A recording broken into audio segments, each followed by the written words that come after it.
নিম্নচাপের কারণে গত দুদিন ধরে উত্তাল সাগরেতে উপকূলে দেখা দিয়েছে জলোচ্ছ্বাস, তলিয়ে গেছে অনেক নিম্নাঞ্চল। সাগরের ঢেউয়ের তোড়ে কক্সবাজার টেকনাফ মেরিন ড্রাইভ সড়কের ছোট বড় 10টি স্পটে ভাঙন তীব্র আকার ধারণ করেছে।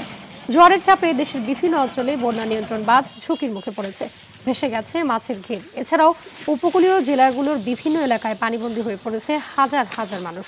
পটুয়াখালীতে বেড়িবাঁধ ভেঙে জোয়ারের পানি ঢুকে রাঙ্গাবালী উপজেলার 5 গ্রাম প্লাবিত হয়েছে। খুলনার কয়রা উপজেলার নদ নদীতেও স্বাভাবিকের চেয়ে 2-3 ফুটের বেশি জোয়ার হওয়ায় দুর্বল বাঁধ নিয়ে শঙ্কায় পড়েছেন বাসিন্দারা।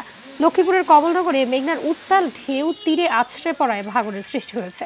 এদিকে আবহাওয়া অধিদপ্তর বলছে, ভারতের পশ্চিমবঙ্গ, বিহার ও তৎসংলগ্ন এলাকায় অবস্থানকারী নিম্নচাপটি দুর্বল হয়ে সুস্পষ্ট লঘুচাপে পরিণত হয়েছে। তবে নিম্নচাপটি দুর্বল হলেও বাংলাদেশের সমুদ্র বন্দরগুলোর জন্য এখনো শঙ্কা কাটেনি।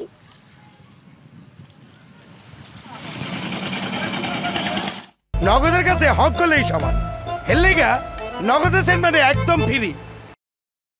দর্শক, এই বিষয়ে আরো জানাতে ঝালকাঠি থেকে আমাদের সঙ্গে সরাসরি যুক্ত হচ্ছেন সহকর্মী জহিরুল ইসলাম জলিল। জলিল, জানাবেন যে ঝালকাঠির উপকূল অঞ্চলের পরিস্থিতি এখন কি দেখছেন?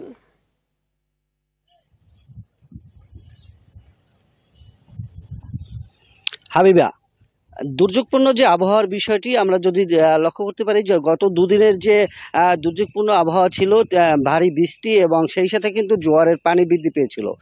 সুগন্ধা এবং বিষখালী নদীর পানি বৃদ্ধি পাওয়ায় কিন্তু ঝালকাঠির কাঠালিয়া উপজেলার 60টি গ্রাম সহ 20টি গ্রাম প্লাবিত হয়েছে।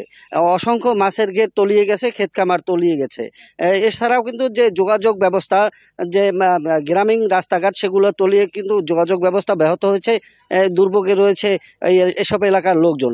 তবে এখন সকালেও কিন্তু প্রচুর পরিমাণ বৃষ্টি হয়েছে, সেই সাথে এখনো আকাশ মেঘাচ্ছন্ন রয়েছে। তবে আমার পিছনে দেখতে পাচ্ছেন, এটি সুগন্ধা নদী। এই সুগন্ধা নদী থেকে কিন্তু প্রচুর বেগে কিন্তু এখন ভাটায় পানি নামতেছে যদিও। তবে আমরা যেটি জানতে পেরেছি, পানি উন্নয়ন বোর্ড বলেছে যে দুপুরের নাগাদ আবার যে জোয়ার হবে, সেই জোয়ারের যে পানির কতটা বৃদ্ধি পাবে সেই বিষয়ে এখন পর্যন্ত কিছু তারা বলতে পারছেন না। তবে এইরকম যদি আবহাওয়া থাকে তাহলে হয়তো পানিটা নেমে যাবে, আর যদি এরপরে যদি আবার বৃষ্টি শুরু হয় তাহলে কিন্তু পানি বৃদ্ধির আশঙ্কা রয়েছে। এই ছিল আমার কাছে এখনকার মতো, হাবিবা। ধন্যবাদ আপনাকে। ঝালকাঠি থেকে জানাচ্ছিলেন সহকর্মী জহিরুল ইসলাম জলিল। নগদ আসার পরে এখন দিনে বাঁচে 80 টাকা, 2 বছরে 57,600 টাকা।